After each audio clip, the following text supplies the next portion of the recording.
All praise, glory, and honor is most certainly due to the Most High Elohim of the patriarchs Abraham, Isaac, and Jacob. I want to say peace to each and every one of you in the name of His Son, your host, Mashiach, who we know as Jesus the Christ. So it's a blessing each and every single time that I can come before you to bring a message contained in His Word. I never count it as a light thing to do so.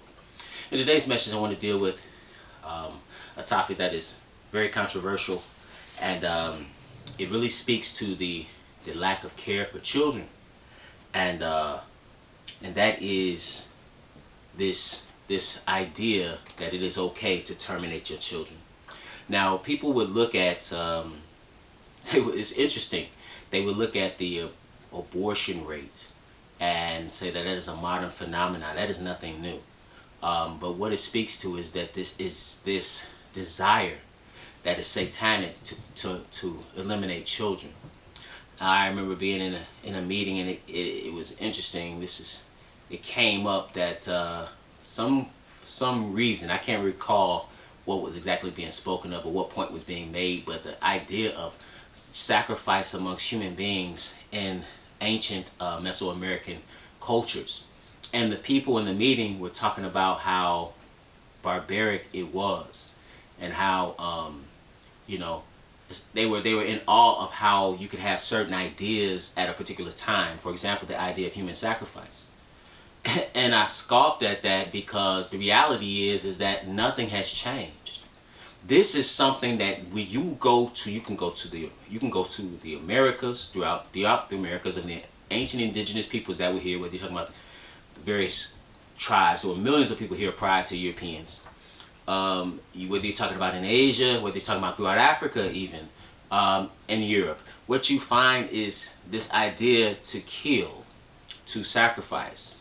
And not just sacrifice even adults, but to sacrifice children unto these deities.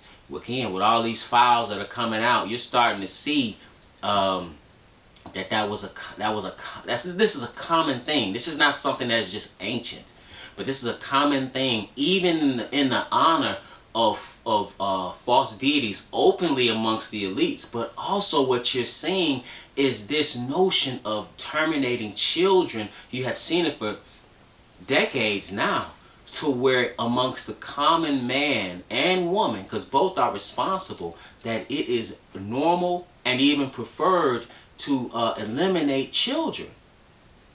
That lets you know that your society is morally defunct. Okay?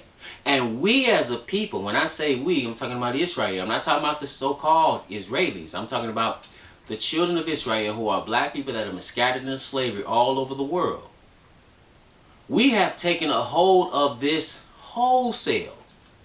Now, you saw a lot of this being pushed forth in the early 20th century under eugenicists like Margaret Sanger, who pushed the Negro Project amongst Negro elites. W.B. Du Bois, he was a part of it. Frazier was a part of it.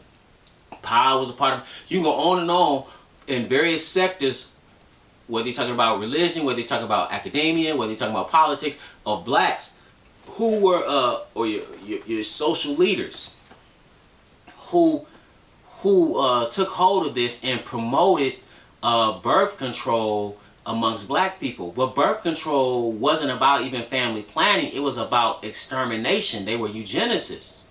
And you see that now, because what you find is that they targeted certain people.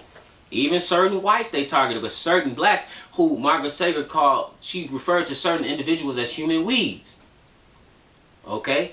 You can look, I wrote a book about this called Killing Black Innocents.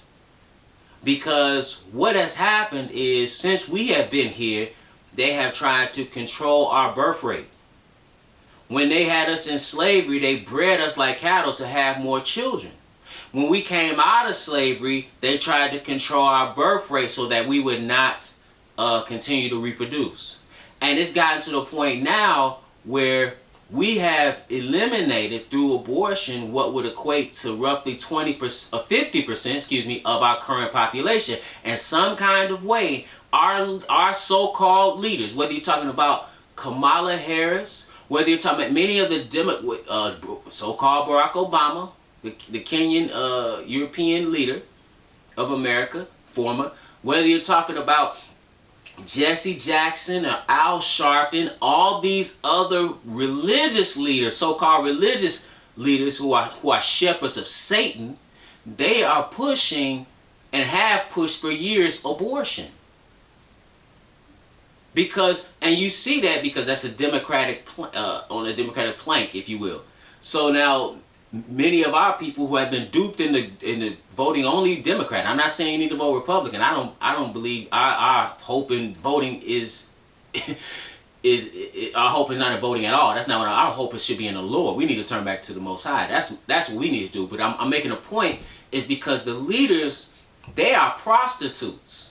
And when I say they prostitutes, they are whores for the Democratic Party that lead us down a path of destruction and will tell and will promote killing our children. Like I've showed in lessons before how even Al Sharpton has pushed same-sex marriage. How can you call yourself a pastor and then push forth same-sex marriage? Or how at one point Jesse Jackson thought that abortion was black genocide, but then when it came to him running for the Democratic presidency, the Democratic nomination, getting that to run for president, all of a sudden now he is in favor of abortion. You a prostitute. So, and then you would lead, I call them prostitutes because they would sell themselves out for some money, and they would sell their people out for some change, and then lead us down a path of destruction.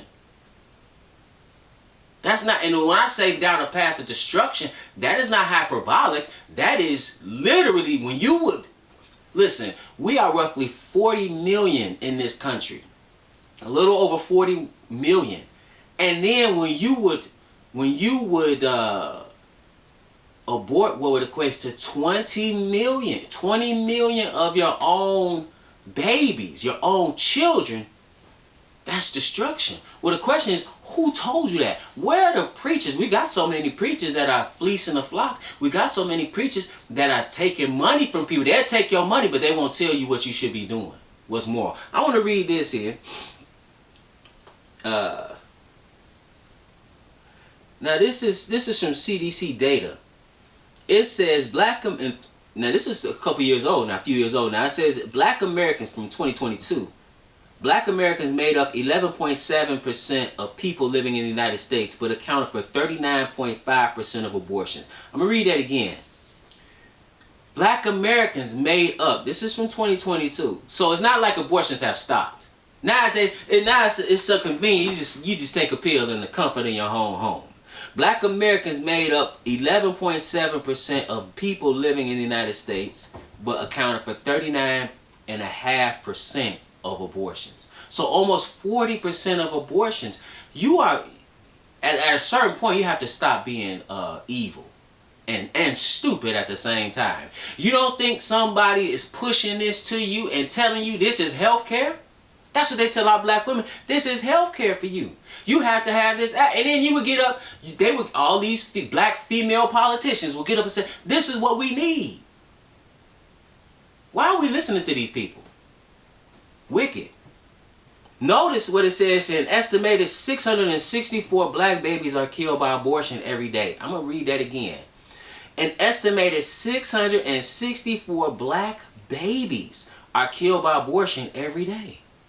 So now, when you want to talk about police brutality, if you look at the police brutality numbers or police shootings, I'm not even saying that, I'm not even talking, if you just take them collectively, if you take them to where somebody was shooting at the police and got shot, right?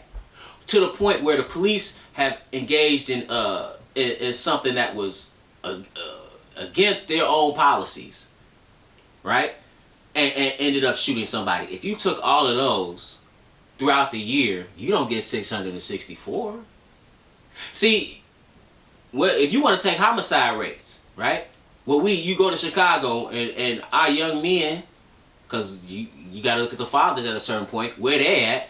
The young men are killing people in the street, broad daylight, with switches, shooting at cars, shooting at each other, right? If you took all those murders from Chicago, Baltimore, St. Louis to Memphis, right? in other places where we're at, you took all that. If you took HIV/AIDS, if you took heart disease, if you took cancer, all you added it all up. We don't kill all if you added all those numbers up, we don't kill as many people. I mean, many of our people don't die with all those added up compared to abortion. That's why I call it a black genocide, because but I call it a self-inflicted genocide because we went along with it. So now I'm going to read this further. It says, now notice this. Nearly 43 black babies will die by abortion for every 100 live births. So the most dangerous place for a child is not the hood even. It's the womb of his mother. I'm going to read this again, because nobody the silence on this is deafening. Nearly 43 black babies will die by abortion for every 100 live births. That's a tragedy. Now, collectively, this is how wicked the world is. Collectively, in the world since 1980, you know you've had 1.8 billion abortions. That is wicked. Now, the United States, since Roe v. Wade, has 549,105 abortions. That is actually a conservative number. Okay? You pushing 70 million abortions in this country. That is wicked. And since Roe v. Wade, what have you had in the United States of black abortions? Because this is from numberofabortions.com, which keeps like up to date data regarding abortions. You've had over 20 million. You've had over 20 million. So now this idea to kill your children, you know, and it's not like you can say, well, you know, what about assault or incest? That's not even 2% of abortions. The main reason for abortion is a baby is inconvenient. But if you peel back even that veneer, I say the main reason is because you're wicked. And these children are being sacrificed on the altar of convenience. But let's pick it up in Leviticus 18th chapter, because this notion of terminating your children was always spoken against in the Bible. This is Leviticus 18 and verse 21. Notice what he says here, because this was what was going on in the land that the children of Israel went into to take. He says, and he would tell you, don't engage in the things that they're doing. Just like even us in this land today. We're not supposed to be killing our kids. Don't matter what these other people do. They shouldn't do it, but we shouldn't be doing it. We following them. This is Leviticus 18 and verse 21. It says, and thou shalt not let any of thy seed pass through the fire to Molech. Neither shall thou profane the name of thy God. I am the Lord. Now, what is that? I'm going to read this from Zondervan Bible Dictionary. This is from page 550. On Moloch or Molech. It says Moloch or Molech is a heathen god worshipped especially by the Ammonites, with the gruesome orgies in which little ones were sacrificed. At least in some places, an image of the god was heated, and the bodies of children who had just been slain were placed in his arms. The worship of Moloch was known to the children of Israel before they entered Canaan. For Moses very sternly forbade the practice. So, child sacrifice, the killing of innocents, that is going on back. It was going on back then, and it's going on at this very hour. This is Leviticus 20. And I want to pick it up at verse 2. It says, again, thou shalt say to the children, I'm going to pick it up at verse 1, because the Lord said it. And the Lord spake unto Moses, saying, verse 2, again, thou shalt say to the children of Israel, whosoever he be of the children of Israel, or the strangers that should join in Israel, because you had other people that took hold of the covenant. It says, that giveth any of his seed unto Molech, he shall surely be put to death. the people of the land shall stone him with stones. But wait, so what does that speak to? Not only does that speaking against the worship of a false deity, but it also speaks to the sanctity of human life, even life in the womb, even the life of the child. This child has a right to live. And people have obscured that reality by using certain terms like trimester. As if, well, he not a real life if he is in this form of development. No, it's a life at conception. Or, it's just a fetus. No, that's a baby in development. But now, in development goes throughout life. You just happen to be in a womb. So, even if you really thought about it, and you were concerned about when life began, you would think you would err on caution not to take life inadvertently. But that's because people don't care about life. This shows you that this is a morally defunct country. You cannot kill. I'm going to say that again. You cannot kill. Going on 70 million babies. And then, in addition to that, traffic all these children. You cannot do it and not think that that the Lord's not going to bring judgment upon this nation. You can't think that. Why would you think that's going to ride? You are sadly mistaken. And then they have the audacity to talk about immigration and leave the borders open, facilitating the trafficking of children. This was going on wholesale in the Biden administration. What do you think was going on the border? And they're trafficking children by the millions worldwide. They're trafficking these kids. They're trafficking these women. But kids in particular. What do you think's happening to all these lost people?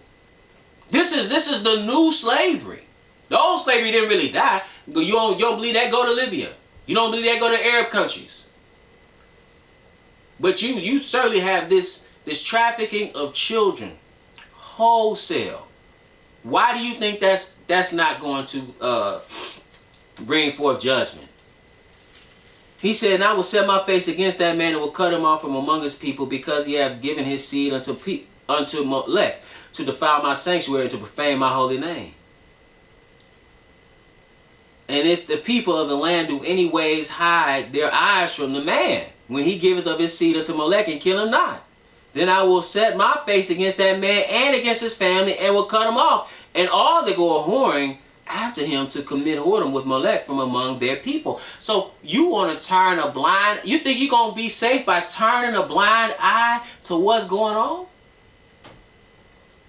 No. People want to take up a cause. They want to go to bat for dogs and cats.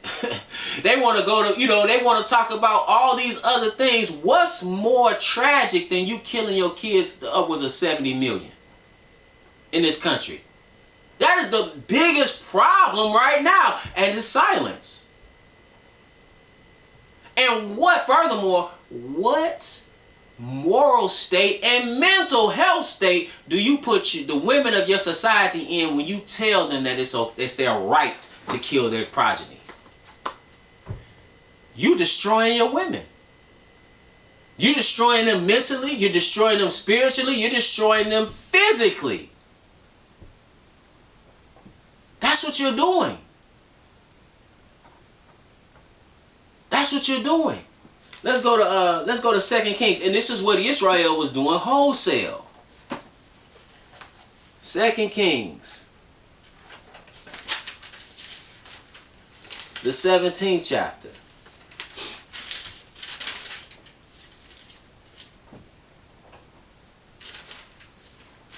2 Kings 17, and we want to pick it up because what happened was Israel, the 10 tribes, went into captivity because of sin. And what was one of the things he said? Now, he told you in Torah, don't do it. But what did they do? Verse 17, and they caused their sons and their daughters to pass through the fire, and used divination and enchantments, and sold themselves to do evil in the sight of the Lord, to provoke him to what? It says to provoke him to anger. You think the Lord is happy with the United States of America? Despite all the conservative, so-called conservative proclamations of this being a godly nation? How could it be? How can it be? You killing too many children. Then you try to do away with Roe v. Wade, and the next year you have more abortions than you had before. Man, judgment is coming. Judgment is coming. And the fall is gonna be great. The fall is gonna be great. Somebody say, what you gonna do? It ain't about me or anybody doing anything. You reap what you sow. The cup of iniquity reaches its brim to a point where judgment comes upon a nation. It's only so much blood shedding that you can do.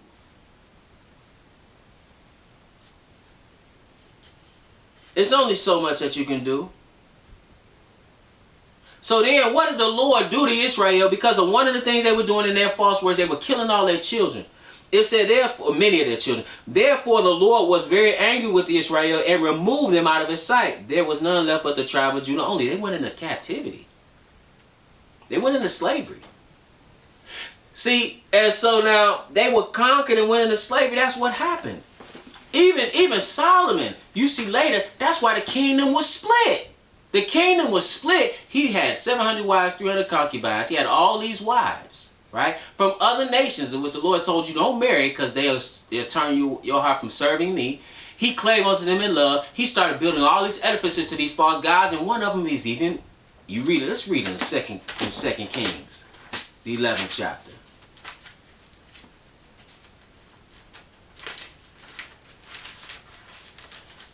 I mean, 1 Kings, excuse me, the 11th chapter. 1 Kings, the 11th chapter. I said 2 Kings. 1 Kings, the 11th chapter. Notice what it says. It says in verse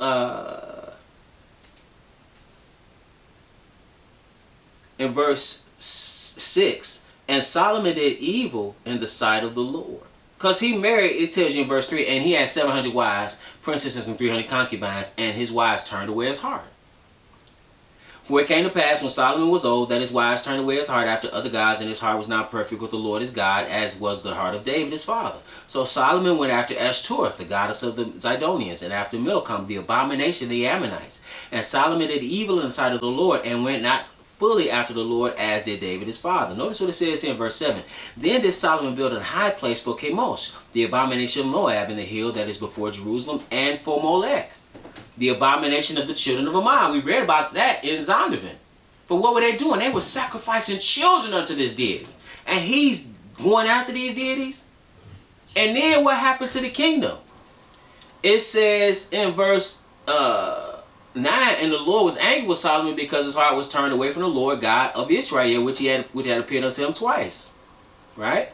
Then it says, verse 12, or verse 11, wherefore the Lord said unto Solomon, for as much as this is done of thee, and thou hast not kept my covenant and my statutes which I have commanded thee, I will surely rend the kingdom from thee, and will give it to thy servant. The kingdom was split. And you see this false, you see in the narrative, he was dealing with this false deity that they was worshiping. Part of their worship was killing of children, sacrificing children. Then you see the 10 tribes after the kingdom was split. The false worship continued under Jeroboam, the first king of the northern kingdom. But then in 2 Kings 17, what did we just read? We read that one of the things they were passing their children through the fire. They were sacrificing their children. And then what? He removed them. He took that kingdom was conquered, and they went into captivity. And then that stated to this day. What makes you think you can continue doing what you're doing? When I say you, I'm talking about the United States of America. Do you think blessing should come or just damning? I mean, if you just look at it logically, what do you think is coming? That's not to mention all the other things that have been done in this country. Just that alone. Now, because some would say, well, what's the problem? The child in the womb doesn't have any rights. It's the mother's right. As if that baby is not a distinct being. First of all, what do you find in the 10 Commandments? Thou shalt not kill, which is thou shalt not murder. Have you seen what happens in an abortion? You should look at it. Exodus 22, this is 21. The last place to show you that a baby in the womb has rights and it has personhood according to Torah. And it is my belief, and quite frankly, it should be everybody's belief, that the law of the Most High is above all laws of man. This is Exodus 21 and verse 22. It says, if men strive and hurt a woman with child, so that her fruit depart from her, and yet no mischief follow, he shall be surely punished, according as the woman's husband will lay upon him, and he shall pay as the judge is determined. So if now two men are fighting, and in the process of fighting, one of them knocks a woman down that is expecting, she is pregnant, and then it forces her to go into labor, premature labor. If she goes into premature labor and that child is born and everything is okay with the child, that man still was punished. It was according to how the judges of that particular area would adjudicate that matter. He still had to pay, even though nothing was wrong with the child. But what if something was wrong with the child? Verse 23, and if any mischief follow, then thou shalt give life for life. Whoa. So what is that saying? What about if you had the baby and the child die, or the mother died? If you're responsible for that, if that child died, you would die. What is that telling you? That tells you that that child has rights. That is a human being with personhood, with a right to live. And capital punishment is actually not about cruelty. Capital punishment is actually an acknowledgement of the sanctity of human life. It is so sacred that, and sanctity is there so that if you would take it in an ill-advised fashion, not talking about somebody trying to attack you and you trying to assault your wife and you close your eyes and throw a punch and you hit him dead in the jaw and he fall out, hit his head on the concrete and die. That's not murder. Okay, murder is you lying in wait. You see somebody walking down the street, you innocently grab them, for example, and then you kill them. That is murder, right? If you were to do that, there's sanctity in human life, and an acknowledgement of that sanctity is shown through the fact that your life is required. Okay. Now, when you read with Christ. When he said he was without sin cast the first stone, it's not that something was wrong with life for life. It's something wrong with you. Why? Because you have been so steeped in sin, you can't even execute proper judgment because you're not righteous enough to do it. That's the problem with capital punishment today. How can a man steeped in adultery push the button for lethal injection to execute that judgment? Right? Even when they brought the woman in the context of when that statement was made, they had brought a woman who they said they caught in a very act of adultery. He said the law says stone, and what says thou? He ignored those people. You know why? Because the law also says if the man and the woman, the adulterer and the adulteress, shall be put to death. If you caught on the very act, why are you just bringing her? Where's the man at? That's why I said he was without sin and cast the first stone, and they were convicted, and she was left alone. Said, where are thine accusers? He said, go and sin no more. That is, so it's a problem with people, not a problem with that law. It shows you that the sanctity in life. So we really, as a people, need to consider what we're doing and how the Lord is looking at us in the killing of our children. Because you cannot expect for judgment not to come for the shedding of the blood of innocence. And with that, brothers and sisters, it's always my prayer that you will edify.